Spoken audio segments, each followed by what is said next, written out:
I know what you're thinking. That was Beethoven-esque.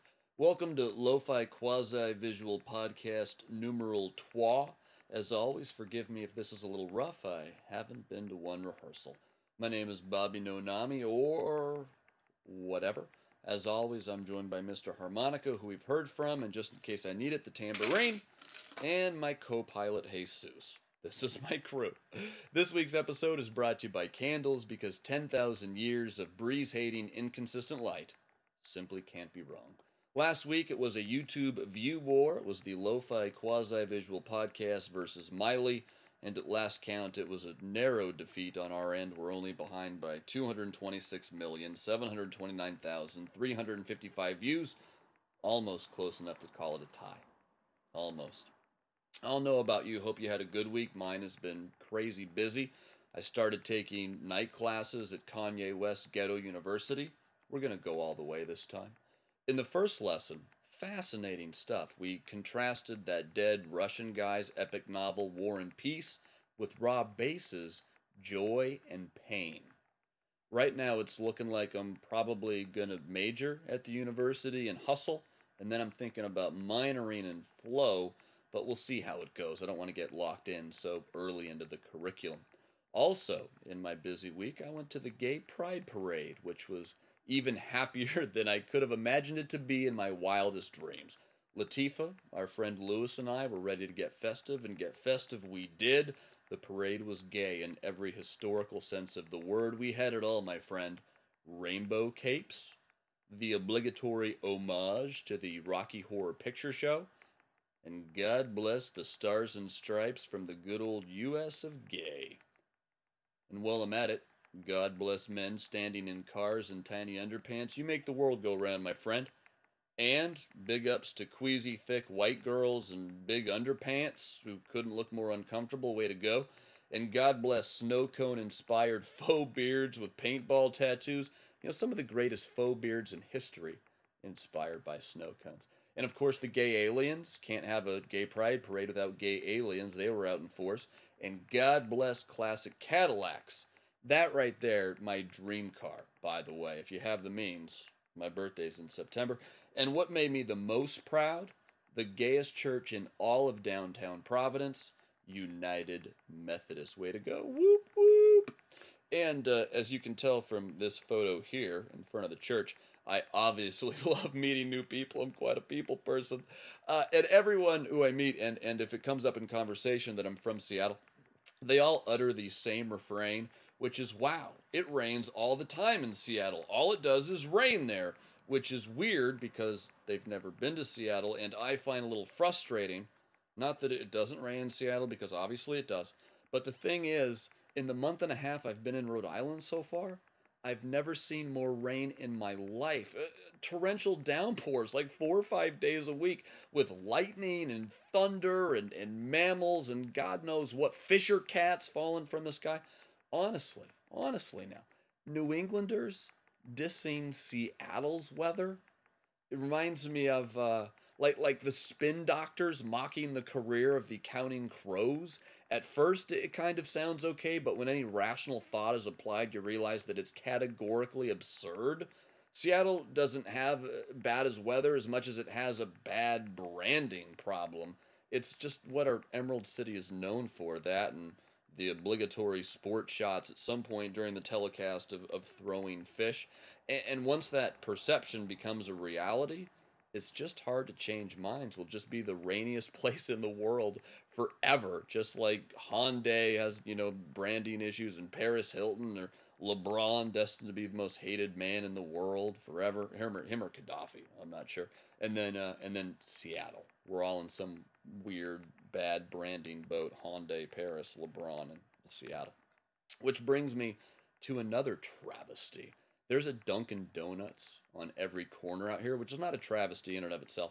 And in the unlikely occurrence there's not a Dunkin' Donuts on the corner, there's a place called Honeydew Donuts on the corner. But in either of these establishments, good luck finding a maple bar, amigos, because they're not here. Rhode Island apparently simply doesn't believe in maple bars, which makes me wonder what else don't they believe in. They've looked at the maple bar right in the face and said, F off, maple bar. which makes me wildly uncomfortable. Sometimes so uncomfortable I cry myself to sleep at night just grabbing my tambourine because it's time for the New England Vernacular of the Week. Oh, this week's expression is simply the word no question mark because New England vernacular is using the power of no question mark to turn opinions into questions, as in homeboy's new girlfriend seems a little dopey, no? And her tattoo was a little off-putting, no? And her last fella, he was a little odd, no? I hear it a lot. I hear it a lot. On a more serious tip, because I know I'm getting some emails about this. People are asking, so I might as well address it. Have I found gainful employment? No, I haven't, and that would make New England a lot better for me because there's nothing more exciting than resumes and cover letters and trying to figure out who needs a young man like myself and who doesn't. As you well know, it's definitely tricky out there, so it's not like I'm alone in this boat. So I keep revising my resume. The heading is great. It's great. The work experience, impressive, speaks for itself. The education, the Edward R. Murrow College of Communication at the Washington State University. But then I get to skills, which is really when I regret not being good at anything. I have no skills. I write down Word.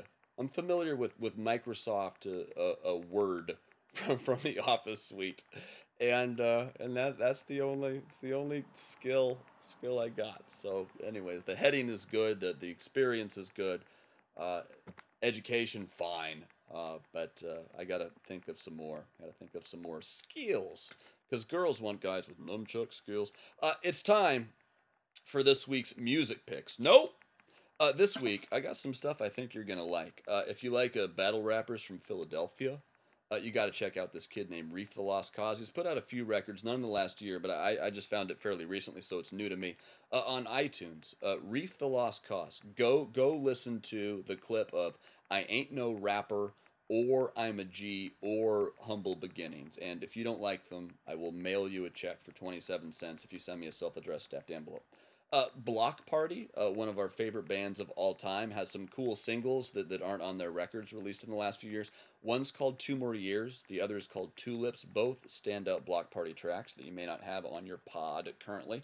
And then there's this little three-piece out of a tiny logging town in Aberdeen, Washington. I got a hunch about these guys. They call themselves Nirvana. Which reminds me, unbelievable, but I just read that this coming September is the 20th anniversary of the release of Nevermind, the album and the song "Smells Like Teen Spirit" that truly changed the world and changed the other. Oh, zip it, puppies! I'm doing a pod. Hey, I'm podcasting. Excuse me, Tony Macaroni and Princess Cheese. All right, finally. Lastly, seriously. And lastly, some closing thoughts for the good of the group. Narrowly beating out the boatload, my favorite unit of measurement is the shit ton. Lately, when I'm trying to ponder what skills I can put on my resume, I'm watching way too much news on TV, and every night somehow the saucy Ed Schultz appears on my TV, at least for a couple minutes. And in the beginning of his show, he starts with these bizarre text, quote unquote, surveys, as he calls them. They're so dumb, like home cooked breakfast. Text A for take it, B for leave it. Come on, Ed. It's nice that the working class union Democrats have a strong media advocate, but your poll questions are truly an assault on intelligence. If push comes to shove, would you shower with Selma Hayek to avert nuclear disaster? Text A for yes or B for no. We'll have your results at the end of the show. Enlightening stuff, Ed. Enlightening. Speaking of which, you ever pay for oral services? No? Okay. You ever pay for oral services? And then the whole way home, your mind is full of regret. And mostly you're trying to convince yourself that Connie was definitely, for sure, no doubt, had to be a woman. Had to be. And lastly, congrats to those of you that were drafted by the NBA. Quite a night for you and your family. I hope you plan on breaking up with your girlfriend, because if you thought college girls were freaky, unless your name is Jimmer, you ain't seen nothing yet. And as always, if there's anything you'd like me to make love to, just email me, djwnoname@gmail.com. That's djwnoname@gmail.com. Till next time, Mecca Lecca Heine, Mecca Heine Ho. Bye bye.